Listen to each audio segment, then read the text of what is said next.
அரசு உதவி பெறும் பள்ளி மாணவிகளுக்கான புதுமை பெண் திட்ட விரிவாக்கத்தை தூத்துக்குடியில் முதலமைச்சர் தொடங்கி வைக்கிறார். அதன் நேரடி காட்சிகளை பார்க்கலாம்.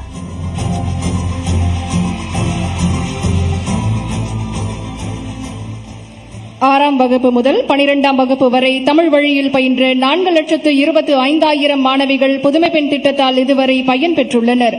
வரலாற்று சிறப்புமிக்க புதுமை பெண் திட்டம் பற்றிய குறும்படத்தை இப்போது பார்க்கலாம்.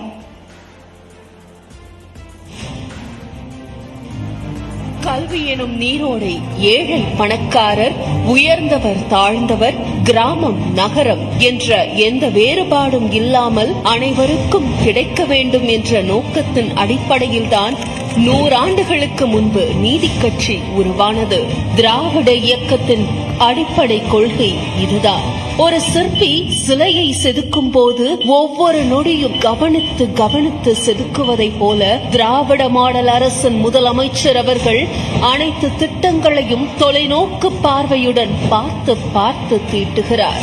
கல்வி இல்லாத பெண்கள் களர் நிலம், கல்வியுடைய பெண்கள் திருந்திய கழனி என்றார் பாவேந்தர் பாரதிதாசன். அதற்கேற்ப பள்ளிகளில் படித்து வரும் குழந்தைகளுக்கு கல்லூரிகளில் சேர்வதற்கு உள்ள தடையையும் தயக்கத்தையும் உடைப்பதற்குத்தான் புதுமை பெண் திட்டம் நமது அரசால் உருவாக்கப்பட்டுள்ளது. படிக்க வைக்க காசு இல்லையே என்ற கலக்கம் பெற்றோருக்கு இருக்கக்கூடாது என்பதற்காகத்தான் இத்திட்டம் தொடங்கப்பட்டது முதல் தற்போது வரை சுமார் 4.25 லட்சம் மாணவிகள் பயனடைந்துள்ளனர். தற்போது 6ஆம் வகுப்பு முதல் 12ஆம் வகுப்பு வரை தமிழ் வழியில் பயின்ற 75,028 அரசு உதவி பெறும் பள்ளி மாணவிகள் பயனடையும் வண்ணம் புதுமை பெண் திட்டம் விரிவாக்கம் செய்யப்படுகிறது. மாதந்தோறும் வழங்கப்படும் 1000 ரூபாய் பொருளாதார ரீதியாக பின்தங்கிய மாணவிகளின் சிறு சிறு தேவைகளை பூர்த்தி செய்ய பயன்படுகின்றது. வணக்கம், என்னோட பேர் கே ஈஸ்வரி. நான் 3rd BCom ஜெனரல் படிக்கிறேன் இந்து காலேஜ்ல. எங்களுக்கு இந்த புதுமை பெண் ஸ்கீம் திட்டம் வந்தது. இது வந்ததுக்கு அப்புறம் நான் வீட்டுல யாரோட ஹெல்ப்புமே இல்லாம எனக்கு வேண்டிய தேவைகளா இருக்கட்டும், நான் இப்ப காலேஜுக்கு வரதா இருக்கட்டும், அது எல்லாமே இந்த ஸ்கீம் மூலமா தான் நடந்திருக்கு. புதுமை பெண் திட்டத்தை தமிழ்நாட்டிற்கு அறிமுகப்படுத்திய முதலமைச்சர் ஐயா அவர்களுக்கும் நான் மனமார்ந்த நன்றியை தெரிவித்துக் கொள்கிறேன். என்னுடைய பேர் உஷா. நான் 2nd BSc கெமிஸ்ட்ரில இருந்து வரேன். நான் புதுமை பெண் ஸ்கீம் மூலமா மாதம் 1000 ரூபாய் வாங்குறேன். அந்த காசு என்னுடைய தேவைக்கு நானே யூஸ் பண்ணிக்கிறேன். பேரண்ட்ஸ் கிட்ட எல்லாம் கேட்காத, எனக்கு என்ன வேணுமோ புக்ஸ் எல்லாமே நானே வாங்கிக்கிறேன். இந்த ஸ்கீம் கொண்டு வந்த முதலமைச்சர் ஐயா அவர்களுக்கு நன்றி. ஒன்றிய மாநில அரசுகள் வழங்கும் அரசு உதவி பெறும் பள்ளி மாணவிகளுக்கான புதுமை பெண் திட்டத்தின் விரிவாக்கம் தற்போது தொடங்கி வைக்கப்பட்டிருக்கிறது முதலமைச்சரால். இது தொடர்பான கூடுதல் விவரங்களை செய்தியாளர் முரளி கணேஷிடம் கேட்கலாம்.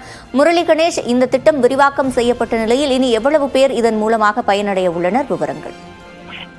அதாவது சிவரஞ்சனி, 3வது கட்டமாக இன்று மட்டும் 7028 பேர் இந்த திட்டத்தின் மூலமாக பயனடைய இருக்கிறாங்க. அதாவது சமூக நலன் மற்றும் மகளிர் உரிமைத்துறையின் கீழே மூவலூர் ராமாயுதம் அம்மையார் நினைவு உயர்கல்வி உறுதி திட்டத்தின் கீழே அரசு உதவி பெறக்கூடிய பள்ளியில 6 முதல் 12ஆம் வகுப்பு வரை தமிழ் வழியில படித்த மாணவிகள் உயர்கல்வி பயில்றதுக்காக மாதந்தோறும் 1000 ரூபாய் வழங்கக்கூடிய புதுமை பெண் விரிவாக்க திட்டத்தை தான் முதல்வர் ஸ்டாலின் தற்போது துவங்கி வச்சிருக்காங்க. 2022ஆம் ஆண்டு துவங்கப்பட்ட இந்த திட்டத்துல இதுவரைக்கும் 4,25,000 பேர் பயனடைஞ்சிருந்தாங்க. ஆனா அவங்க எல்லாருமே அரசு பள்ளியில படித்த மாணவிகள்.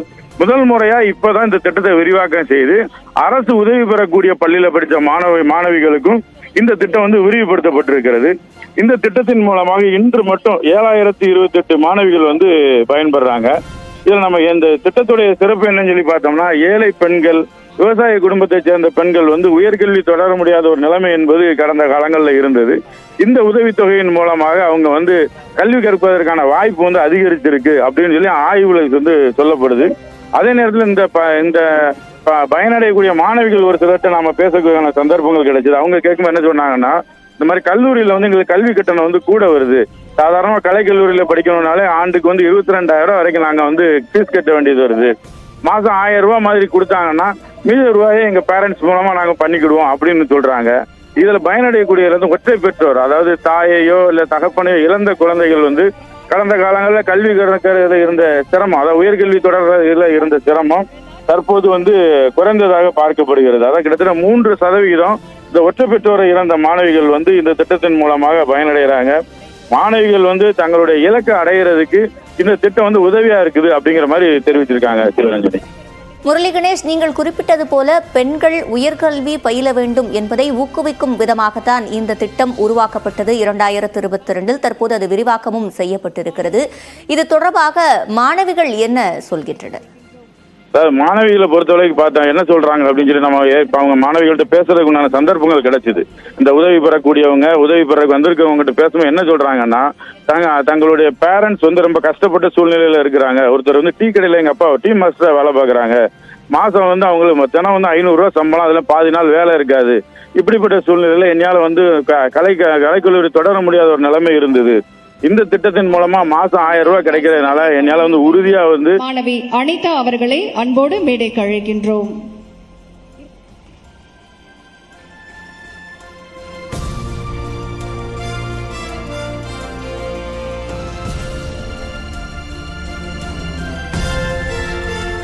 அடுத்ததாக வஉசி வேளாண்மை மற்றும் ஆராய்ச்சி கல்லூரியில் பிஎஸ்சி அக்ரிகல்ச்சர் பயிலும் மாணவி அபிநயா அவர்களை அன்போடு மேடைக்கு அழைக்கின்றோம்.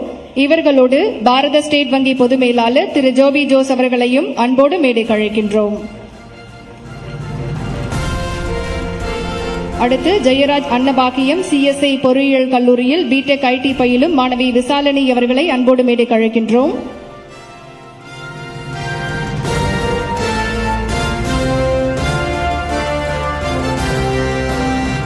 தொடர்ந்து ஏபிசி மகாலட்சுமி மகளிர் கல்லூரியில் பிஏ ஹிஸ்டரி பயிலும் மாணவி காயத்ரி அவர்களை அன்போடு மேடைக்கு அழைக்கின்றோம். இவர்களோடு இந்திய தபால் வங்கி துணை பொது மேலாளர் திரு கோவிந்தராஜ் அவர்களையும் அன்போடு மேடைக்கு அழைக்கின்றோம்.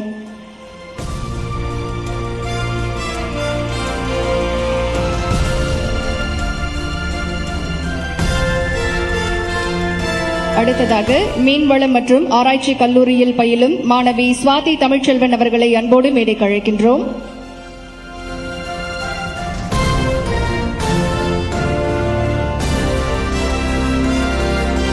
அடுத்ததாக துளசி சட்ட கல்லூரியில் பயிலும் மாணவி ஜெரின் ரோசி அவர்களை அன்போடு மேடைக்கு அழைக்கின்றோம். இவர்களோடு இந்தியன் ஓவர்சீஸ் வங்கி மண்டல மேலாளர் திரு லட்சுமி நரசிம்மன் அவர்களையும் அன்போடு அழைக்கின்றோம்.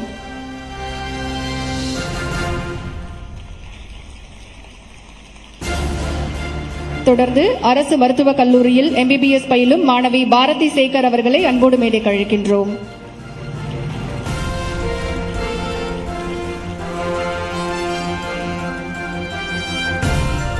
சாத்தான்குளம் அரசு பெண்கள் கலை மற்றும் அறிவியல் கல்லூரியில் பயிலும் மாணவி ஜஸ்மின் இப்ராஹிமா அவர்களை அன்போடு மேடைக்கு அழைக்கின்றோம். பெண்களுக்கு கல்வி மட்டுமே புதுமை பெண் திட்ட விரிவாக்கத்தினை தற்போது தூத்துக்குடியில் முதலமைச்சர் மு க ஸ்டாலின் தொடங்கி வைத்திருக்கிறார். தற்போது அவர் மாணவிகளுக்கு வழங்கி வரும் அந்த காட்சிகளை பார்க்க முடிகிறது. தொடர்ந்து செய்தியாளர் முரளி கணேஷிடம் கேட்கலாம். முரளி கணேஷ், இந்த திட்டத்தின் மூலமாக ஏற்கனவே 4,25,000 மாணவிகள் பயனடைந்திருக்கிறார்கள். தொடர்ந்து இந்த விரிவாக்கத்தின் தாக்கமாக எவ்வளவு பேர் பயனடைய இருக்கிறார்கள்? அது தொடர்பான விவரங்கள். அதாவது சிவரஞ்சனி, இந்த விரிவாக்கத்தின் மூலமாக 7,028 மாணவிகள் வந்து பயனடைய இருக்கிறாங்க. இந்த மாணவிகள்ல பெரும்பாலானவங்க வந்து ஏழ்மை நிலையில இருக்கக்கூடிய மாணவிகள் தான். இவங்களால வந்து உயர்கல்வியை தொடர முடியாத நிலை இருந்ததாகவும், இந்த உதவித்தொகை மூலமா உயர்கல்வியை தொடர போறோம் அப்படிங்கிற ஒரு சந்தோஷமான ஒரு செய்தியையும் அவங்க நம்ம கிட்ட பகிர்ந்துக்கிறாங்க. இந்த இதுல வந்திருக்கக்கூடிய மாணவிகள்கிட்ட வந்து பெரும்பாலானவங்க என்ன மாதிரி சொல்றாங்க அப்படின்னா, எங்க கலைக்கல்லூரியில கூட சேர முடியாத நிலைமை தான் எங்களுக்கு இருந்தது, தொடர முடியல, படிப்பை விட்டுட்டு வேற ஏதாவது வேலைக்கு போகணும் அப்படிங்கிற ஒரு நிலைமை, ஜவுளி கடைக்கு வேலைக்கு போகணுங்கிற நிலைமையில கூட எங்க குடும்ப சூழ்நிலை இருந்தது, படிக்க முடியாம. இப்போ இந்த மாதம் 1000 ரூபாய் கொடுக்கறதுனால நாங்க ஒரு அரசு கல்லூரியில ஏதாவது கல்லூரியில சேர்ந்துட்டு வேலையை பார்த்துக்கிட்டே படிக்கக்கூடிய வாய்ப்பு இருக்கு. முரளி கணேஷ், நீங்க இணைப்பிலேயே காத்திருங்க. தற்போது இந்த திட்டம் மூலமாக பயனடையும் மாணவிகள் பேசி வருகின்றனர். அந்த காட்சிகளை பார்க்கலாம். ஆனா இப்ப நான் புதுமை பெண் திட்டத்துக்கு கீழே காசு வாங்குறதுனால அந்த காசை வச்சு டைப் ரைட்டிங் இங்கிலீஷ்ல லோயர் அண்ட் ஹையர் முடிச்சிருக்கேன். இப்ப கம்ப்யூட்டர் கிளாஸ்ல டேலி படிச்சிட்டு இருக்கேன்.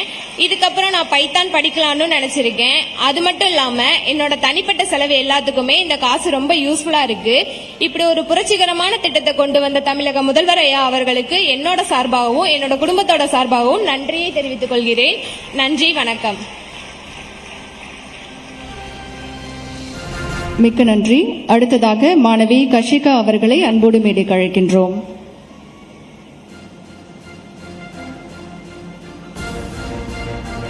மாண்புமிகு தமிழக முதல்வர் ஐயா உட்பட அனைவருக்கும் என் முதற்கண் வணக்கம். 2023 12th முடிச்சேன். நெக்ஸ்ட் காலேஜ் போயிட்டு ஜாயின் பண்ணணும். என் வீட்டில் வறுமை, பொருளாதார நெருக்கடி. என் அம்மா அப்பா 2 பேரும் கூலி வேலை தான் பார்க்குறாங்க. என் கூட பிறந்தவங்க 4 பேர். இப்படிப்பட்ட சூழ்நிலையில் நான் காலேஜ் படிப்பேனா அப்படின்றது எங்கள் வீட்டில் ஒரு கேள்விக்குறி தான். ஆனால் நான் ஸ்கூல் படிக்கும் போதே புதுமை பெண் அப்படின்ற திட்டம் இருக்கிறத தெரிஞ்சுக்கிட்டேன்னா அம்மாட்ட போயிட்டு சொல்றேன், அம்மா கவலைப்படாதீங்க, நம்ம முதல் புதுமை பெண் திட்ட விரிவாக்கத்தினை தற்போது தூத்துக்குடியில் முதலமைச்சர் மு.க. ஸ்டாலின் தொடங்கி வைத்திருக்கிறார். அது தொடர்பான நேரலையை பார்த்தோம்.